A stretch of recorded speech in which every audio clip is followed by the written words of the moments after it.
موت مقدر ہے بھائی، وہ چلے جانا ہے، ہر کوئی چلا جاتا ہے۔ ماں باپ کا مر جانا بہت بڑا صدمہ ہے۔ صدمے تو لوگ بھول جاتے ہیں، نقصان بہت بڑا ہے، اس نقصان کی تلافی کوئی نہیں۔ یہ ایسا نقصان ہے ساری دنیا کے خزانے مل کر اس کی تلافی نہیں کرتے۔ جب کسی شخص کی ماں مرتی ہے تو اللہ تعالیٰ فرماتے ہیں میرے بندے، جس کی وجہ سے تیرا خیال کرتا تھا وہ مر گئی، اب تو اپنے عمل کو ٹھیک کر تاکہ تیرے عمل کی وجہ سے میں تیرا خیال کرتا رہوں، تیرا اکرام کرتا رہوں۔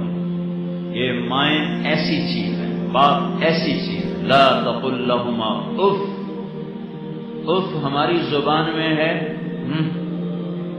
جو ماں نے بلایا باپ نے بلایا یہ جو ناگواری کے ساتھ ہوں ہے یہ وہ اف ہے، اس پر سارا عمل برباد ہو جاتا ہے۔ وہ جو مستقل نافرمان ہو اس کے پیچھے کیا ہوگا؟ سنو، جس نے ماں باپ کو دکھ دیا اس پہ اللہ کی لعنت، اس پہ فرشتوں کی لعنت، اس پہ زمین آسمان کی لعنت، اس کی نماز قبول نہیں، اس کا روزہ قبول نہیں، اس کا صدقہ قبول نہیں ہے۔ یہ منفی پہلو بتایا، مثبت پہلو۔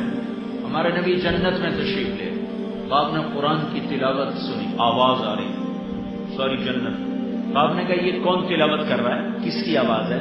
کہا جی نعمان بن حارثہ رضی اللہ عنہ۔ نعمان ان 6 آدمیوں میں ہیں جنہوں نے نبوت کے 11ویں برس میں ہمارے نبی کے ہاتھ پر کلمہ پڑا تھا، مینا کی وادی میں۔ 6 کے چھٹے نعمان بن حارثہ۔ تو وہ آپ نے کہا وہ تو مدینے میں بیٹھا ہوا ہے، جنت میں آواز کہاں سے آ رہی؟ تھوڑے سے مجمع کو سنانے کے لیے اتنا بڑا اسپیکر ہے، عورتوں کو سنانے کے، مردوں کو سنانے کے لیے یہ اتنا بڑا اسپیکر لگا ہوا ہے۔ نعمان کے پاس کون سا اسپیکر ہے کہ وہ مدینے میں قرآن کھول کے پڑھتا ہے، 7 آسمان کو چیرتی ہوئی آواز ساری جنت میں گونجنے لگ جاتی۔ تو فرشتوں نے کہا جی ماں کے فرما بردار ہیں، اس صلے میں ان کی تلاوت ساری جنت میں گونجتی۔ وہ ماں کے کیسے فرما بردار تھے؟ وہ اپنی ماں کے کپڑے خود دھوتے تھے، بیوی سے نہیں دھلواتے تھے۔ ہم اپنی بیویوں سے کہتے ہیں میری ماں کی خدمت کر، میں فارغ نہیں تو کر، اس کے ذمے نہیں، جس کے ذمے وہ کہتا میں فارغ نہیں، جس کے ذمے نہیں اس کو رگیتا ہے کہ تو کر۔ یہ کیا کرتے تھے؟ ماں کے کپڑے خود دھوتے تھے، ماں کے لیے سالن خود بناتے تھے، آٹا گوندھ کے روٹی خود بناتے تھے، پھر نوالے بنا بنا کے ماں کو کھلاتے تھے، پھر اس کو تیل لگاتے، پھر کنگھی کرتے، پھر جوئیں نکالتے، پھر نوکر کی طرح کھڑے ہو کر اس کے حکم کو سنتے تعمیل کرتے۔ جب کوئی ماں حکم سناتی وہ سمجھ میں نہیں آیا تو دہراتے نہیں تھے، اماں کیا کہا مجھے سمجھ میں نہیں آیا، ذرا پھر سے باہر نکل کر بیوی کو باہر بلاتے، پھر اپنی بیگم سے پوچھتے میری ماں نے کیا کہا تھا مجھے سمجھ میں نہیں آیا۔ 2 صحابہ کے بارے میں آتا ہے سب سے زیادہ ماں کے فرما بردار، ایک عثمان رضی اللہ تعالیٰ عنہ اور ایک نعمان بن حارثہ رضی اللہ تعالی عنہ۔ عرب میں کٹھے کھانے کا دستور ہے، کٹھے، الگ الگ پلیٹوں میں نہیں، آج بھی کٹھے کھاتے ہیں۔ امام زین العابدین رضی اللہ عنہ اپنی ماں کے ساتھ بیٹھ کے کھانا نہیں کھاتے، اور ویسے ان کی ماں کی خدمت سارے مدینہ میں مشہور تھی۔ ایک دن کسی نے کہا آپ ماں کے ساتھ کھانا کیوں نہیں کھاتے؟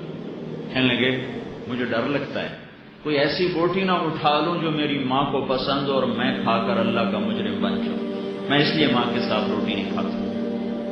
موسیٰ علیہ السلام اللہ سے کہنے لگے یا اللہ میرا جنت کا ساتھی کون ہے؟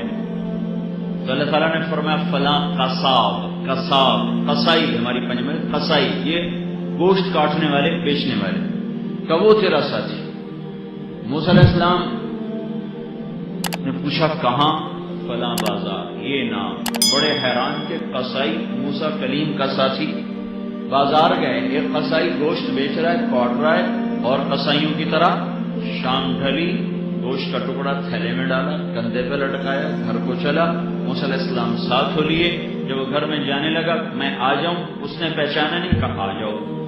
دونوں اندر، اس نے جا کے گوشت کاٹا، ہانڈی پہ دھرا، ہانڈی کو چولہے پہ دھرا اور اس کو پکانا شروع کیا، پھر آٹا گوندا، روٹی پکائی، سالن پکایا، تھالی میں ڈالا، اٹھا کر ایک عورت لیٹی ہوئی تھی بالکل بوڑھی ضعیف، اس کو کندھے کا آسرا دے کے بٹھا کر نوالے بنا بنا کے اس کے منہ میں ڈالتا رہا۔ جب وہ اس نے کا پیٹ بھرا تو اس نے اشارہ کیا بس، تو اس نے اس کا منہ صاف کیا، اس کو لٹانے لگا تو وہ بڑبڑانے لگی۔ موسیٰ علیہ السلام نے فرمایا یہ کون ہے؟ کہ یہ میری ماں ہے، میں صبح جب دکان پہ جاتا ہوں تو اس کے سارے کام کر کے جاتا ہوں، جب آتا ہوں تو پہلے اس کی خدمت کرتا ہوں، پھر اپنے بچوں کو دیکھتا ہوں۔ تو موسیٰ علیہ السلام نے فرمایا یہ کچھ کہہ رہی تھی جب تم اس کو لٹا رہے تھے؟ کہا جی یہ ماں ہے، مائیں تو ماں ہی ہوتی ہیں، ماں تو ماں ہی ہوتی ہے، جب بھی اس کی خدمت کرتا ہوں تو یہ شروع ہو جاتی ہے اللہ جنت میں تجھے موسیٰ کا ساتھی بنائے۔ بلا میں کہاں اور موسیٰ کہاں؟ میں کہاں، کتھے موسیٰ کتھے کسائی ہے؟ یہ ماں ہے بھائی، یہ ماں ہے۔ جب یہ ماں باپ جب مر جاتے ہیں تو یہ وہ سرمایہ ہے جس کی کوئی واپسی نہیں ہے۔ مر تو سب نہیں جانا ہے، ہوش کا مقام ہے، کوئی نہیں ٹھہرا، ہر ایک کے لیے یہاں جانا ہی طے ہے۔